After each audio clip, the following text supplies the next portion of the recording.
कहो खुदा से मेरी मुश्किलें बड़ी है, ये मुश्किलों से कह दो मेरा खुदा बड़ा है।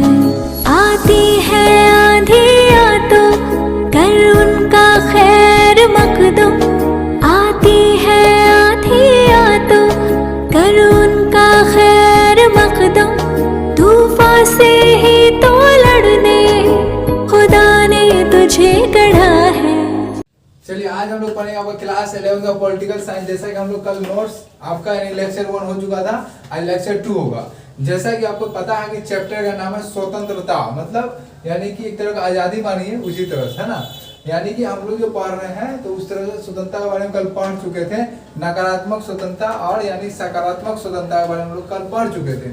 स्वतंत्रता के 2 आयाम है, जबकि आज जो हम लोग आगे उसके बारे में पढ़ेंगे। और जैसा कि वो चैनल का नाम है सोनू कोचिंग सेंटर, आप यूट्यूब में सर्च मार सकते हैं और आपको सारा वीडियो का प्लेलिस्ट मिल जाएगा, जितना आप क्लास है या जितना आपका यानी कि जो भी सब्जेक्ट चाहिए। तो चलिए आपको कॉन्टेक्ट नंबर लिखा हुआ है, नोट्स अवेलेबल व्हाट्सएप में मिल जाएगा आपको एग्जाम बेसिस से। चलिए आते हैं आगे। तो प्रतिबंधों के स्रोत क्या है? स्रोत का मतलब होता है जिससे हम लोग कुछ प्राप्त हो, जिससे यानी कि हम लोग उससे प्राप्त कुछ होता है तो उसी के स्रोत कहा जाता है। तो प्रतिबंधों के स्रोत कल्याणकारी राज्य, आर्थिक समानता के कारण, फिर हम लोग पढ़ते हैं सामाजिक असमानता के कारण, बलपूर्वक कानून के माध्यम से प्रभुत्व और बाहरी नियंत्रण हो, यानी प्रतिबंधों के स्रोत थे। तो क्या क्या स्रोत थे? प्रभुत्व और बाहरी नियंत्रण हो, बलपूर्वक कानून के माध्यम से हो, सामाजिक असमानता के कारण, आर्थिक समानता के कारण, कल्याणकारी राज्य। अगर क्वेश्चन पूछेगा प्रतिबंधों के स्रोत को लिखिए तो आपको यही सब लिखना होगा, कल्याणकारी राज्य, आर्थिक समानता के कारण, इस तरह से आपको लिखना होगा। प्रतिबंधों की आवश्यकता क्यों पड़ी? ऐसा है तो दूसरे व्यक्ति के अधिकारों की पूर्ति हेतु, दूसरे व्यक्ति के अधिकार जितना है उसको यानी कि पूर्ति हेतु, मतलब पूरा का पूरा चीज मिले। सार्वजनिक कल्याण के लक्ष्य हेतु, सार्वजनिक कल्याण मतलब सभी का कल्याण हो, एक पर्सनली कोई व्यक्ति का कल्याण ना हो। टकराव की स्थिति को रोकने के लिए, किसी दो यानी किसी भी दो देश या दो चीज में टकराव हो रहा है तो उसको रोकने के लिए। सीमित संसाधनों को उचित बंटवारे के लिए, सीमित संसाधन का मतलब ये हुआ कि वैसा संसाधन जो आज न तो कल खत्म होने का चांस ज्यादा रहता है और यानी कि उसके संसाधनों का उचित यानी कि बंटवारा हम लोग करें, उसी को माध्यम से हम लोग देखते हैं। मुक्त समाज में अपने विचारों को बनाए रखने, जीने के अपने तरीके विकसित करने। मुक्त समाज का मतलब ये हुआ, ये समाज आपका बंधन मुक्त है, आप कुछ भी कर सकते हैं, जो मन में आए वो कर सकते हैं, लेकिन बुनियादी ढांचा को देखते हुए और संविधान के अंतर्गत और यानी कि सामाजिक बेसिस पर। तो मुक्त समाज अपने विचारों को बनाए रखने और जीने के अपने तरीके विकसित करेंगे। कोई भी व्यक्ति अपना जीने का तरीका विकसित करते रहता है। स्वतंत्रता के प्रकार भी है। पहला आपका प्रकार है प्राकृतिक स्वतंत्रता। यहाँ पे लिखा व्यक्ति को अपनी इच्छा अनुसार सब कुछ करने की पूर्ण स्वतंत्रता। मतलब प्राकृतिक स्वतंत्रता मतलब पहले से जो स्वतंत्रता दिया गया, इसमें कोई बंधन का कोई चीज ऐसा नहीं है। तो यहाँ क्या, व्यक्ति को अपनी इच्छा अनुसार मतलब अपने इच्छा के अनुसार सब कुछ करने की पूर्ण स्वतंत्रता है, उसमें कोई बंधन नहीं है, कोई रोक टोक नहीं है ना। फिर आगे देखिए, फिर आपका दिया हुआ है मानव कार्यों पर किसी एक प्रकार का बंधन ना हो। मानव कोई भी कार्य कर रहा है तो उसके किसी भी एक प्रकार का बंधन ना हो, वो भी देखते हुए। अब दूसरा पढ़ते हैं व्यक्तिगत स्वतंत्रता। जैसा कि हम लोग प्राकृतिक स्वतंत्रता के बारे में पढ़ लिए कि व्यक्ति जो है यानी कि आपको स्वतंत्रता हो, इच्छा अनुसार कोई व्यक्ति काम कर सकता है, उसमें कोई दिक्कत उसका ना हो, मानव कार्य में किसी प्रकार बंधन ना हो।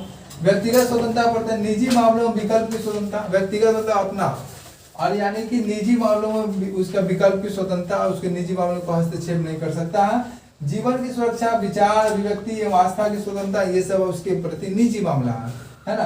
अब राजनीतिक स्वतंत्रता पढ़ते हैं तो राज्यों के कार्यों में भाग लेने का अधिकार, तो राज्यों के कार्यों में भाग लेने का अधिकार है। फिर आपका मतदान का अधिकार है। फिर आपका स्वतंत्र और निष्पक्ष चुनाव लड़ने का अधिकार है। मतलब कोई भी चुनाव लड़ा जाता है स्वतंत्र होना चाहिए और निष्पक्ष होना चाहिए, किसी भी आपका यानी कि कोई भी भेदभाव उसमें ना दिखाई पड़े, वैसा होना चाहिए। तो राजनीतिक स्वतंत्रता वाले पर राज्य के कार्यों में भाग लेने का अधिकार। मतदान का अधिकार, कोई व्यक्ति मतदान दे सकता है, उसको कोई रोक नहीं सकता अगर उसका एज उसके अनुसार हो तो। स्वतंत्र और निष्पक्ष चुनाव लड़ने के अंदर कोई व्यक्ति स्वतंत्र और निष्पक्ष चुनाव लड़ सकता है, लेकिन बुनियादी नियम के अनुसार ही, संवैधानिक नियम के अनुसार ही। शासन की नीतियों तथा कार्यों का समर्थन अथवा विरोध करने का अधिकार।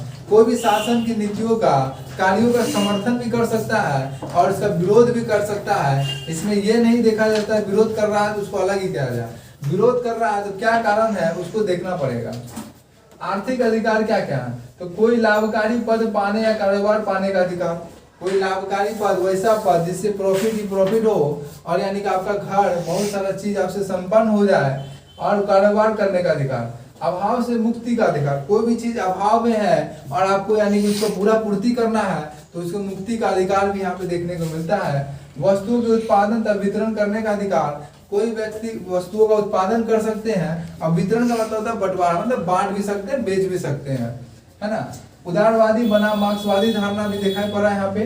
तो ऐतिहासिक रूप से उदारवाद ने मुक्त बाजार और राज्य की न्यूनतम का पक्ष लिया।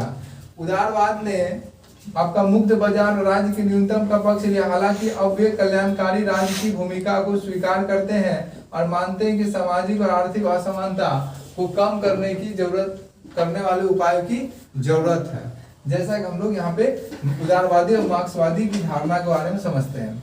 सकारात्मक उदारवादी समर्थन करते हैं कि कानून अभिव्यक्तियों की स्वतंत्रता की रक्षा करता है। सकारात्मक उदारवादी मानते हैं कि कानून व्यक्तियों की रक्षा करता है और व्यक्तियों को सार्वजनिक हित में व्यक्तियों को सर्वोत्तम विकास के अवसर उपलब्ध कराने के लिए उचित प्रबंधों का भी समर्थन करता है। उदारवादी व्यक्तिगत स्वतंत्रता को समानता जैसे मूल्यों से अधिक वरीयता देते हैं और वे आमतौर पर राजनीतिक सत्ता का भी संदेह की नजर से देखते हैं। उदारवादी देखते हैं कि उदारवादी जो है आपका राजनीतिक सत्ता को संदेह की नजर से देखते हैं। इसमें कभी भी कुछ किया जा सकता है और इसमें कभी भी कोई विश्वास लायक वैसा चीज भी नहीं है जो यानी कि पूरा हो ही नहीं जाए, संदेह की नजर से ही देखा जाता है। हम लोग यहाँ पे पढ़ चुके हैं। हम लोग क्या पढ़े? प्रतिबंधों को स्रोत पढ़े, फिर प्रतिबंधों की आवश्यकता पढ़े, फिर हम लोग पढ़े स्वतंत्रता के प्रकार क्या क्या है।